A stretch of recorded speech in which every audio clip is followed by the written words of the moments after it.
Hey, it's Mike over at fishyourassoff.com, and today what we're talking about is what's the best tackle for catching bass? Basically best rod and reel for catching bass. If you ask 10 different bass fishermen, you probably get 10 different answers on this one because everyone's kind of got their favorite this and that. I'm going to give you my opinion on it. I've been catching bass for over 40 years now. So I've caught a lot of them, and I'm just going to tell you what I think works, and you can decide from there what you want to do. But let's go ahead and cover it. Okay, what is the best tackle for bass fishing? All right. First of all, I use spinning reels. So, I just am not coordinated or something. I don't know what it is, but I just can't use one of those damn bait casters for some reason without getting a huge bird nest. So I use a 4000 series reel if I'm fishing in real heavy cover with 50-pound braid.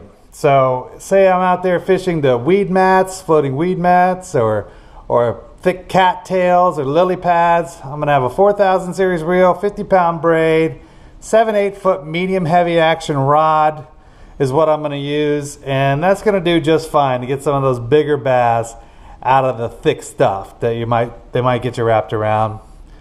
You could get away with, spending $150 to $200. I mean, you could spend less, and you can spend a hell of a lot more. But to me, that's a good price range for a nice reel with a nice rod.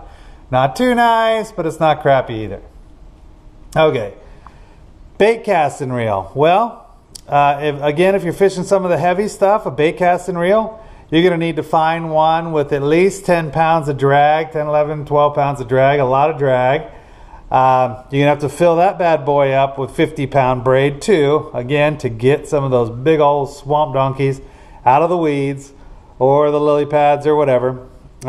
Still, you're going to want a 7-8 foot medium heavy action rod. Same deal. And it's basically around the same price. You can spend a lot of money on some of these bait casting reels, but again, you can get a decent one for $150 to $200. You don't have to go broke, but you probably want to spend at least $150 on your reel and your rod put together. Okay, most of the bass fishing I'm doing is not in the thick stuff. It's in ponds and canals and things like that. Not a lot of structure, not a lot of stuff for the bass to get me wrapped around or cut me off on. So I fish with a 2500 series, spinning reel with 8-pound braid usually. And that's on a 7 to 8 foot medium action rod.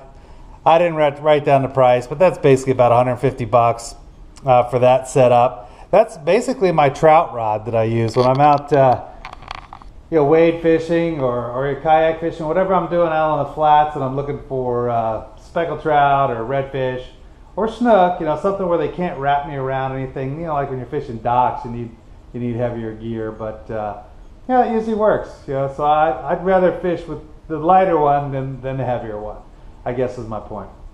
But you can find more of this information right on our website. Whole website is basically simple tips to help fishermen catch more fish. Freshwater, saltwater, inshore, offshore. We try to cover as much as we can on there just to help everybody out. So go to www.fishyourassoff.com and you can see all this information. I think that's it for today. So until next time, we'll see you then. All right. Bye-bye.